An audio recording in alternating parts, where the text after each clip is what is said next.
Hey everybody, my name is Ryan McKay, and thank you for watching The Firehouse Chef.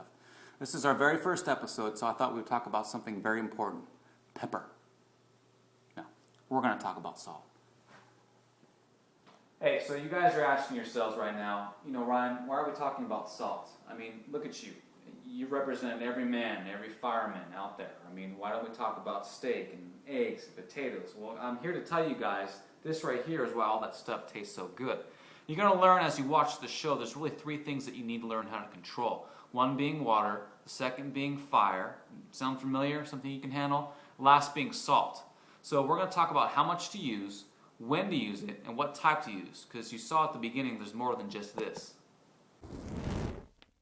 So guys, now what we're going to talk about now is when to use the salt. And for the next couple of seconds, follow me with this. I'm going to try and use an analogy of fighting a fire.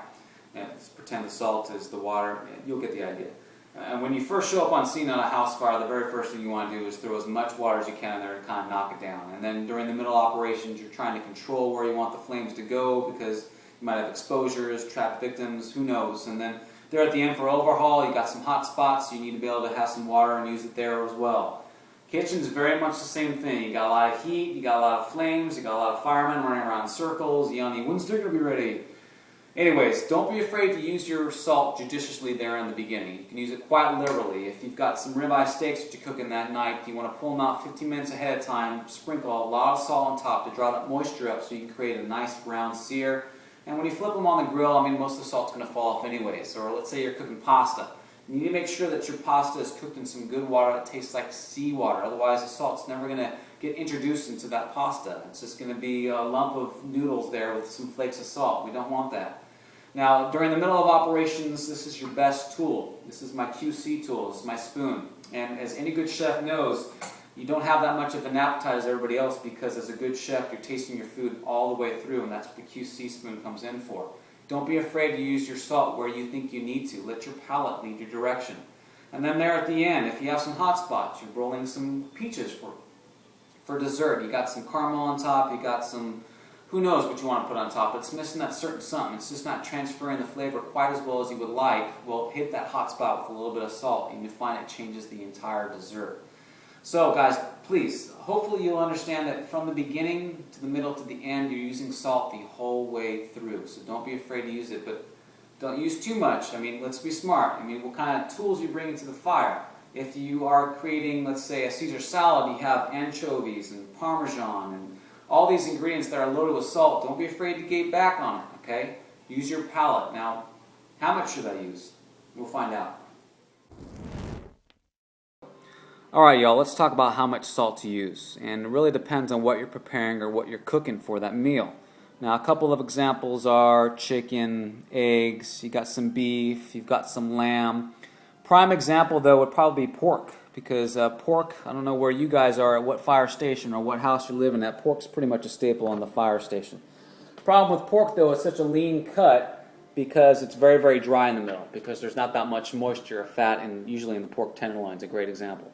Great way to introduce a lot of moisture though is a very simple solution of water and salt, which is called a brining solution. You stick that in there with the chicken or the pork, you let it sit for 8 to 24 hours, and it turns out moist and flavorful. And that's just what salt does.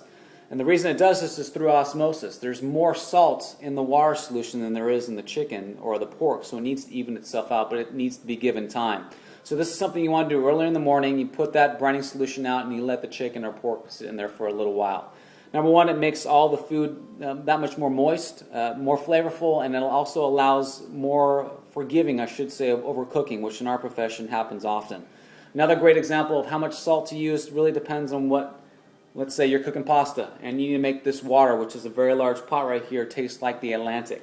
So you're going to be using a liberal amount of salt, but this just comes through common sense and trial and error and experience. If after salting this you taste it and it does not feel or taste like the Atlantic, well then you need to put more in. Now if you put too much in, you could always add more water, or to start over again. Salt is cheap and water is for free. Alright everybody, let's talk a little bit about what kind of salts that are out there on the market. As you can see, there's quite a few, and this is just the tip of the iceberg, so to speak. Let's start with something we're all common and familiar with, and that would be regular table salt. which you can see here is very granular in nature. It's almost like sugar. Very, very small, which means it melts very, very quickly, which sometimes can get away from you, especially since you can't even pick it up to handle it if you want to, which is one of the reasons why I tried to shy away from it except for baking. My go-to salt, which you've seen all throughout this episode, is kosher salt, and for a number of reasons. You can see here it's very, very large, irregularly shaped, which means it melts a little bit slower and therefore allows you to control your cooking a little bit better. You can actually gather it and pick it up if you want to. You can do the whole rain method if you want to apply it to your steaks or whatnot. And more importantly than anything, it's actually very, very neutral in taste, which is very similar to the table salt. So a lot of pros for the kosher salt. But if you want something like kosher salt, but a little bit different, depending on where you get it from, you've got sea salt, which is very, very similar in shape, very irregular, very large, allows you to pick it up, control it if you want to, but it takes on the flavor profile from wherever you purchased it from. I got one here from Spain. I've got another specialty one from California over there in Oxnard, and it really takes on the flavor profile whatever beach it was raked up from. Another fun one, which is great for finishing salts, like for like chocolate strawberries or pretzels, is flake salt. As you can see here, it can get very, very large if you want to. And this is a fun one to play around with, because this is not something you want to put into your cooking as you're cooking it, because, I mean, you got one here that's huge and you got another one that's small right next to it. So finishing salts, think chocolates and whatnot. Then another fun one is Himalayan salt, which I found is just great for using on fishes, especially fishes or meat products that are very lacking in flavor. You're thinking cod, you're thinking a nice tender halibut that needs a little bit extra oomph to it, a little kick to it. Again, but these are just the tip of the iceberg, something you can fall around and play with, but at the end of the day, kosher salt is king. It's cheap, it's $2 for the entire thing, it lasts for the whole month, and you can do anything you want with it. But go out there, have some fun. Let me know what you guys think. Hey everybody, that's the show on salt. Hopefully you took something away from it, you learned a little bit, but understand that this is just literally scratching the surface as to what you can use salt for and how you can use it. Lots of other things that we'll kind of cover on future episodes to come, but realize that salt is by far and away the most important ingredient that you'll learn how to master or control as you become a good chef. Now, also, take it with a grain of salt, sorry about that, but if a recipe calls for a certain amount of salt from the get-go, if you're not familiar, try and follow the recipe until you get a hold of your palate and your tongue leads you in the right direction. Now, planning to go out there and test and try, and of course this was my first episode, so please feel free to comment. This is how I get information as to how this show is going. So send me an email, www.thefirehousechef@gmail.com. Please go to my website, thefirehousechef.com, and make a comment on my blog. Make a comment on this episode. Let me know how I'm doing.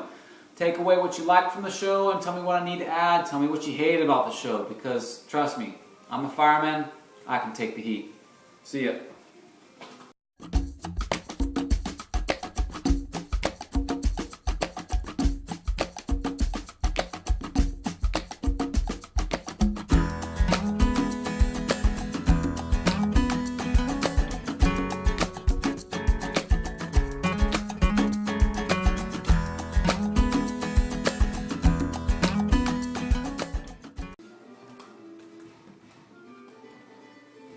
Hey everybody, my name is Ryan McKay, and this is the Firehouse Chef.